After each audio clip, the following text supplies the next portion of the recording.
তুমি কি জানো শিক্ষকরা সবসময় লাল কালির পেন কেন ব্যবহার করেন? আর সমস্ত ক্যামেরার লেন্স তো গোল হয়, কিন্তু সেটা থেকে ছবি তুললে সেটা চৌকো আকৃতির কেন হয়? আর তুমি কি জানো আমাদের শরীরে কিভাবে একটা নয় দুটো হৃৎপিণ্ড আছে এবং বয়স বাড়ার সাথে সাথে কিছু মানুষের মাথার চুল উঠে যায় কেন?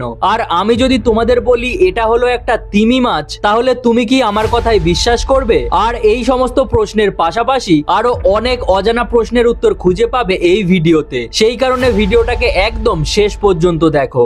ফ্যাক্ট নাম্বার 10, তোমরা সবাই এই বাচ্চাটার ভিডিও অবশ্যই দেখেছো। মানে সোশ্যাল মিডিয়া অন করলেই শুধুমাত্র এই বাচ্চাটাকেই দেখা যাচ্ছে। আসলে এই ছেলেটার নাম হলো ঈশিত ভাট, যে কেবিসির স্টেজে বসে কেবিসির হোস্ট অর্থাৎ অমিতাভ বচ্চনকেই অ্যাটিটিউড দেখাচ্ছিল। मेरे को रूल्स पता है, इसीलिए आप अभी मेरे को रूल समझाने मत बैठना। अच्छा।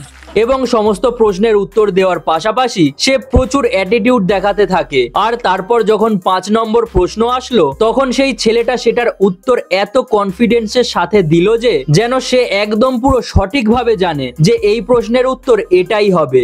सर एक क्या उसमें 4 लॉक लगा दो, लेकिन लॉक करो। बहुत जोर से बोल रहे हैं आप, ताला लगा दे। लॉक करो भाई साहब, ये रास्ता जो है आपका गलत हो गया।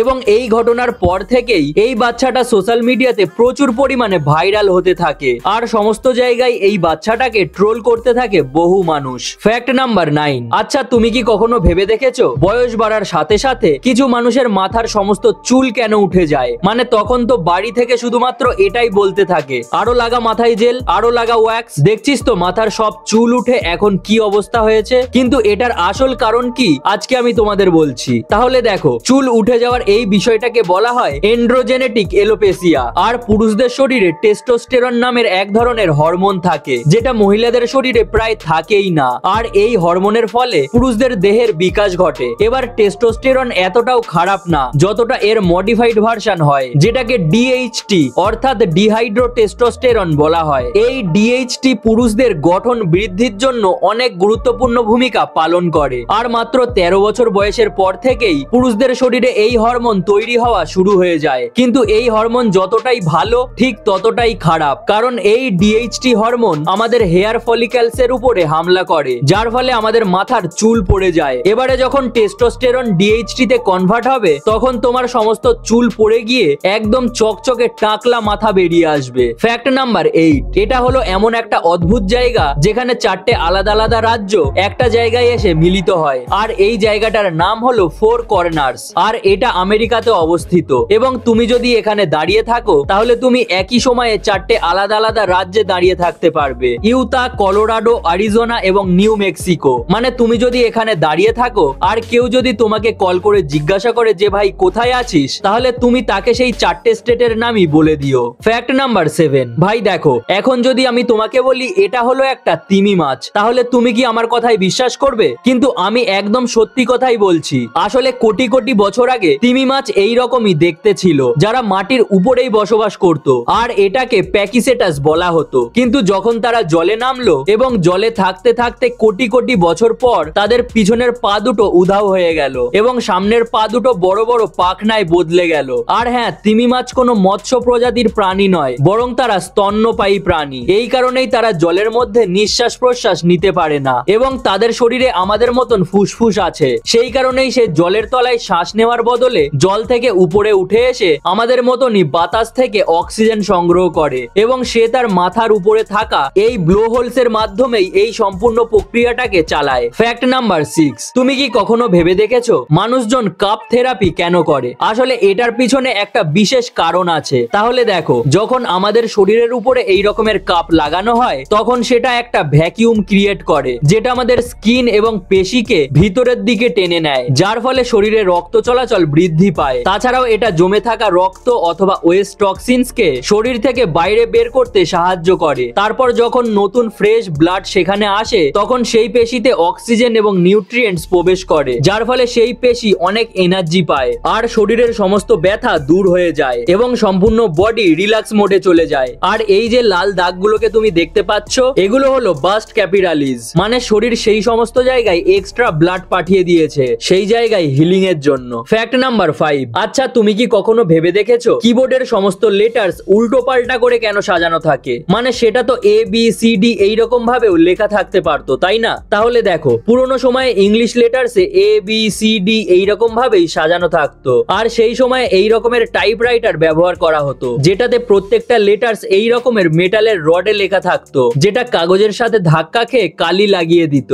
আর লেটার্স গুলো ABCD এইরকম ভাবেই সাজিয়ে থাকার ফলে মানুষ তাড়াতাড়ি টাইপ করতে শুরু করলো, যার ফলে পাশাপাশি লেটার্স গুলো একটার পর একটা যখন টাইপ করা হতো তখন সেই মেটালের রড গুলো একে অপরের সাথে ধাক্কা খেয়ে ভেতরেই আটকে যেত। কিন্তু 1870 সালে ক্রিস্টোফার লেথাম সোলস কুয়েরটি কিবোর্ডের আবিষ্কার করলো, যেটাতে সে সমস্ত লেটার্স কে উল্টো পাল্টা করে সাজিয়ে রাখলো, যার ফলে তাড়াতাড়ি টাইপ করলেও রড একটার সাথে আরেকটা ধাক্কা খায় না, পাশাপাশি কাজ করার সময়ও কমে গেল। এই কারণেই প্রত্যেক কিবোর্ড এই কুয়েরটি অর্ডারেই সাজানো থাকে। বিশ্বাস না হলে এক্ষুনি কমেন্টে গিয়ে তোমার কিবোর্ডটাকে খুলে দেখো। ফ্যাক্ট নাম্বার 4, তুমি কি কখনো ভেবে দেখেছো ক্যামেরা সবসময় চৌকো আকৃতির ছবি কেন তোলে? কারণ সমস্ত ক্যামেরার লেন্স তো গোলাকার হয়। আসলে ক্যামেরার লেন্স গোল হয় কারণ সেই লেন্সের কাজ হলো চারিদিক থেকে আসা আলোকে একসাথে নিয়ে একটা জায়গায় প্রতিফলিত করা, আর সেই লাইটগুলো যখন ক্যামেরার ভিতরে প্রবেশ করে তখন সেটা একটা সেন্সরের মধ্যে গিয়ে পড়ে, যেটা চৌকো আকৃতির হয়। এবার এটাকে রেক্ট্যাঙ্গুলার এই কারণেই বানানো হয়েছে কারণ আমাদের কম্পিউটার, টিভি অথবা ফটো প্রিন্ট সমস্ত কিছুই রেক্ট্যাঙ্গুলার। এই কারণেই গোলাকার লেন্স দিয়ে ফটো তুললেও সেটা সবসময় চৌকো আকৃতির হয়। ফ্যাক্ট নাম্বার 3, তুমি কি জানো আমাদের শরীরে একটা নয় বরং দুটো হৃৎপিণ্ড আছে? আর অনেকেই এটা বলেছেন যে একটা হৃৎপিণ্ড আমাদের বুকের বাঁদিকে থাকে এবং আরেকটা হৃৎপিণ্ড থাকে আমাদের পায়ে। আর এই কথাটা কি একদম সত্যি? তাহলে এসো এটাই জানা যাক। আসলে দেখো, আমাদের কাছে হৃৎপিণ্ড তো একটাই আছে, যেটা সবাই জানে যে আমাদের বুকের বাঁদিকে থাকে, কিন্তু আমাদের পায়ে কিছু এমন মাংসপেশি আছে যেটা আমাদের হৃৎপিণ্ডকে প্রচুর পরিমাণে সাহায্য করে, আর এগুলোকেই বলা হয় কাফ মাসেলস। যখন আমরা হাঁটি, দৌড়াই বা যখন আমরা পা নড়াচড়া করি তখন এই কাফ মাসেলস সংকুচিত হয় এবং প্রসারিত হয়, যার ফলে পায়ে আটকে থাকা সমস্ত রক্ত হৃৎপিণ্ডের দিকে ছুটে যায়। এই কারণেই মানুষেরা এই মাসেলসকে second heart of the body বলে। কিন্তু আমাদের কাছে হৃদয় তো একটাই থাকে, আর সেটাও আবার কোনো মেয়ে এসে ভেঙে দিয়ে চলে যায়।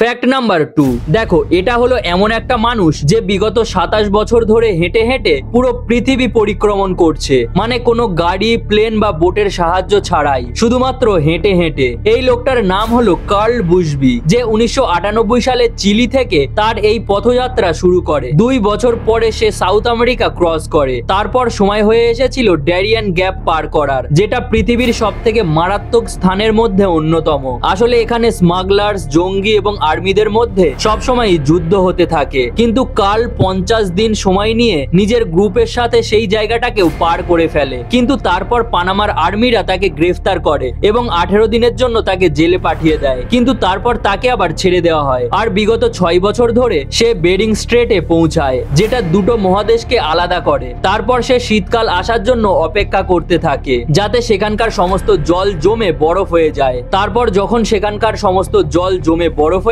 গেল তখন সে সেটাকে খুব সহজেই পার করে ফেললো, এবং পাশাপাশি সে পৃথিবীর প্রথম ব্যক্তি হয়ে ওঠেন যে হেঁটে হেঁটে সেই বেরিং স্ট্রেটকে পার করেছে। তারপর আবার তাকে রাশিয়াতে গ্রেফতার করা হয়, আর রাশিয়াতে ভিসার জন্য প্রচুর কঠিন রুলস মানতে হয় তাকে। সেই কারণে রাশিয়াকে পার করতেই তার 11 বছর সময় লেগে যায়। আর তারপর যখন কোভিড মহামারীর সময় আসলো তখন তার যাত্রা সম্পূর্ণ বন্ধ হয়ে গেল। তখন সে 4 বছর কাজাকিস্তানে ছিল। তারপর সে ক্যাসপিয়ান সাগরে পৌঁছায়। এবারে সেখান থেকে সে না রাশিয়াতে যেতে পারছিল না ইরানে। তখন সে তার একটা বন্ধুর সাথে সেই সাগরকে সাঁতরে পার করার সিদ্ধান্ত নেয়, কিন্তু তাদের কাছে বোট ছিল, কিন্তু তারা সেটাকে শুধুমাত্র খাওয়া দাওয়া এবং ঘুমানোর জন্যই ব্যবহার করত।